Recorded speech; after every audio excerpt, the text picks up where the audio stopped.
Continuando o nosso tema 6 de preparo periódico do solo, falaremos agora dos subsoladores.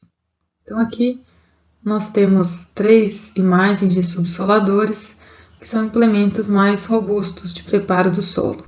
Então, nós podemos ter subsoladores de 1 haste, 3, 5 hastes, aí depende, né, da capacidade de tração do trator que nós temos disponível para a subsolagem.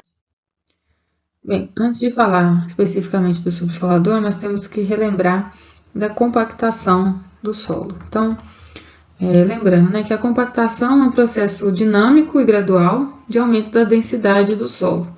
Isso é causado pelo excesso de cargas ou pressões ao longo do tempo. E a compactação, ela é um processo que é exercido por razões antrópicas, diferente do adensamento do solo, que é por razões naturais, né, de adensamento.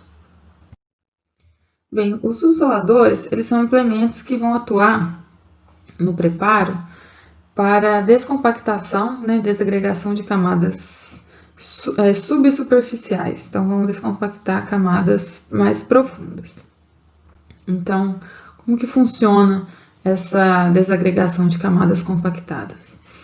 A gente tem aqui representada, né, uma haste do subsolador e aqui a ponteira. Então, ele vai aprofundar nas camadas profundas e provocar o deslocamento vertical do solo. Então, ele vai desagregar de baixo para cima. Nesse deslocamento, ocorre o que a gente chama de trincas do solo. Então, é um deslocamento formado por são trincas, né, como se formassem triângulos, que vão se deslocando de baixo para cima, nesse deslocamento, então, vertical, né, de baixo para cima. A profundidade de trabalho do subsolador geralmente é profunda, então a gente pode ter camadas aí de até 80 centímetros, 1 metro, ou até mais, dependendo do tipo de área, né? Em camadas em operações florestais, geralmente essas profundidades são mais elevadas. Na agricultura, depende muito da cultura, da área que você está trabalhando. E a subsolagem, ela é uma operação que exige muita potência para ser executada, consequentemente, vai ter um custo muito elevado. Então, dentre as finalidades do subsolador, né, a principal é a quebra de camadas compactadas subsuperficiais, ou seja, camadas profundas. E com isso, né, a gente tem algumas consequências, né, com essas quebras de camadas. Então, promove maior aeração do subsolo, maior infiltração de água, né, devido a essas quebras de camadas, você melhora a estrutura do solo, melhora a drenagem, consequentemente reduzindo o escoamento superficial, e com isso você vai melhorar condições para o desenvolvimento radicular. Uma observação é que a subsolagem ela não deve ser feita arbitrariamente. Nós temos que analisar a compactação da área, como a gente viu lá no início do tema 6. Nós temos que avaliar a área toda e ver em que regiões da área nós temos compactação, porque além de ser uma operação que demanda muita energia, ela, se for feita sem necessidade, ela vai prejudicar a estrutura física do solo. Então, ela só vai ter essas vantagens se realmente a área estiver compactada. E vamos ver então aqui as partes constituintes, né, de um subsolador. Nós temos aqui a haste do subsolador, a ponteira, navalha ou bico, né, geralmente a gente chama aqui a ferramenta, né, de desagregação da camada subsuperficial, o chassi, que é o que vai acoplar a haste, e nós podemos ter uma roda de profundidade, dependendo aí do tamanho desse subsolador. Quanto às hastes, nós podemos ter vários formatos de hastes. Aqui nós temos exemplificados 3 tipos de hastes. Nós vamos ver aqui a comparação de 2 tipos de hastes. Então, nós temos a haste reta, então ela forma 90 graus, aqui com o plano horizontal, e ela tem maior dificuldade de penetração no solo, devido a esse formato reto aqui de 90 graus. Então, ela vai exigir maior esforço de tração. E ela tende a empurrar o solo para frente, né? Porque ela vai ter o contato direto aqui com a parede do solo, né? Ela não tem nenhuma angulação. Então, dificulta a desagregação do solo. Já a haste parabólica, que é o tipo mais utilizado nesse formato aqui, ela é uma haste mais resistente, ela tem menos resistência à tração, consegue provocar maior elevação da camada do solo e, consequentemente, maior desagregação do solo, porque o contato com a parede do solo, imaginem que tracem aqui, né, uma reta, que seria a camada de solo, né, lá nas camadas profundas. O contato da haste vai sendo suave, né, ele começa ponto a ponto, então, por isso exige menor esforço de tração e maior elevação e maior desagregação da camada do solo. Nas hastes retas, esse contato é direto, então você precisa de muito mais força. Então, essa haste parabólica ela é mais utilizada e representa aí, né, exige menor, apresenta menor resistência à tração. Quanto às ponteiras, né, que é a ferramenta de corte, né, da camada, que é o órgão ativo do subsolador, nós temos as ponteiras sem asa, que é uma chamada de ponteira estreita. Geralmente ela tem de 4 a 8 centímetros de largura. Então, vejamos aqui, né, essas ponteiras, né, parece muito com a ponteira escarificadora, enxada escarificadora. Ela consegue atingir maiores profundidades devido ao seu formato, só que elas não oferecem base de sustentação para levantar a camada de solo e romper esse solo tridimensionalmente, ou seja, né, fazer aquela elevação vertical. E nós temos as ponteiras com asa, que são as ponteiras largas. Geralmente elas têm acima de 8 centímetros de largura. Elas já conseguem aumentar o volume de solo mobilizado, então com isso aumenta a capacidade operacional de subsolagem, porém elas apresentam maior resistência à tração. Como que a gente define o espaçamento entre as hastes? O espaçamento entre as hastes vai influenciar na largura de trabalho do implemento.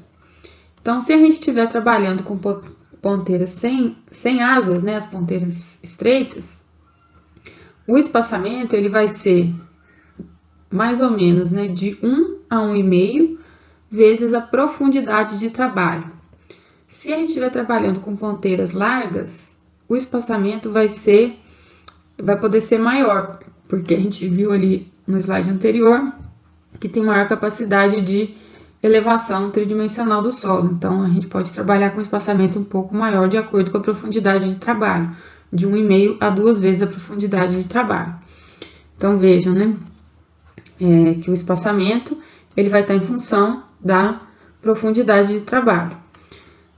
Como a gente tem essa mobilização do solo, né, ela ocorre na vertical de forma tridimensional, a sobreposição ela causa melhor desagregação do solo, né, porque você consegue mobilizar uma maior área se tiver sobreposição.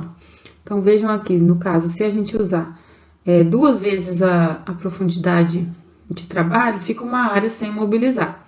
Então, dependendo da haste, por isso que aqui o adequado para ponteiras sem asas trabalhar com até no máximo 1,5 e com asas no máximo 2 vezes a profundidade de trabalho, para que seja melhor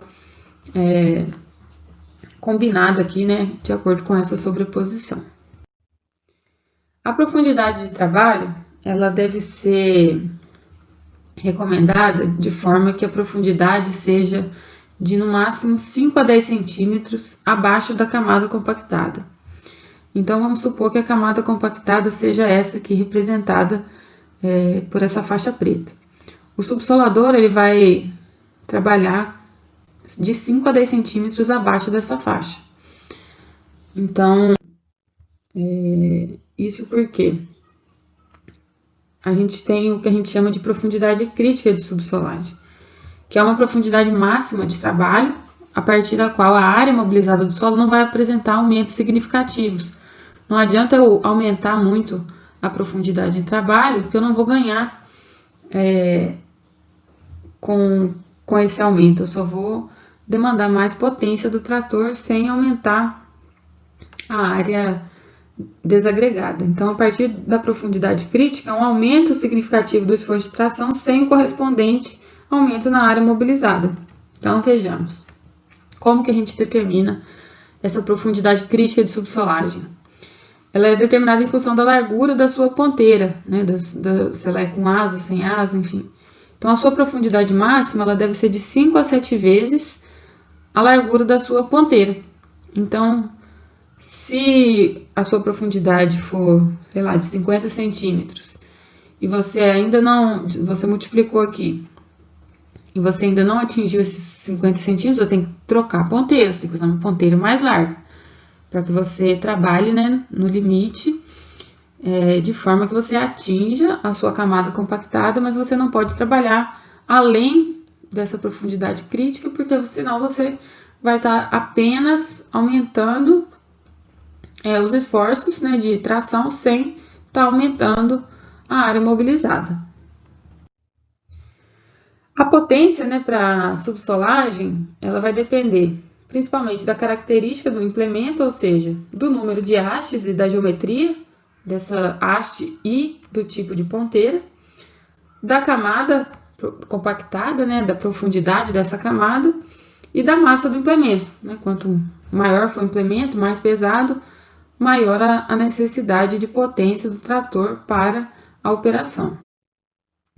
Algumas observações é que a subsolagem não deve ser realizada com o solo úmido, porque senão você não vai descompactar a camada, você apenas vai riscar o solo, né? Imaginem, né, um exemplo que eu gosto sempre de dar, que é fácil de entender. Imagine um pote de manteiga ou margarina. Se você pegar uma faca e passar, né, essa faca aí nesse pote de manteiga, você vai simplesmente riscar esse conteúdo, né, essa margarina.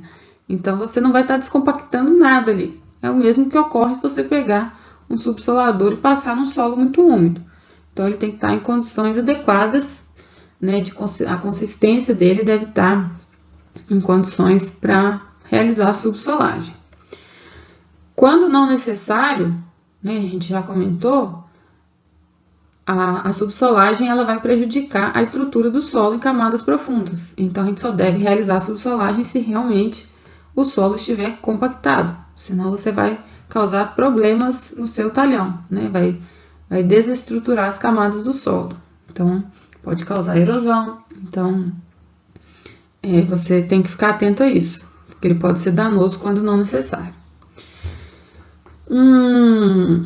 Uma coisa que a gente pode usar também com o subsolador é um acessório que ele tem chamado torpedo, né, que a gente pode colocar na traseira da haste, na parte inferior. Utilizando esse torpedo, a gente pode fazer o enterrio de tubos ou de fiação em camadas mais profundas. Então, utilizar isso na parte de irrigação, por exemplo, para enterrar a tubulação. Então, né, na parte inferior aqui da haste do subsolador, a gente tem esse elemento. Então, a gente amarra aqui, né, coloca aqui o tubo ou a fiação que a gente quer enterrar. E com isso, né, a gente não precisa ficar cavando, né, fazendo covas de tamanhos, né, muito grandes, e com apenas um implemento a gente consegue enterrar no solo tubulações ou fiações. Então aqui tem um vídeo para vocês acessarem no YouTube. É um subsolador de 5 hastes, então é um implemento bem robusto. Observem bem a diferença do subsolador para o escarificador. As dimensões das hastes, as dimensões das ponteiras, né, a diferença da posição da ponteira do subsolador para o escarificador. Há muita confusão, né, da visualização, né, da identificação de um subsolador e de um escarificador. O subsolador é um implemento muito mais robusto, né? As hastes são muito mais robustas, a geometria é muito mais robusta. Então, não confundam o subsolador com o escarificador.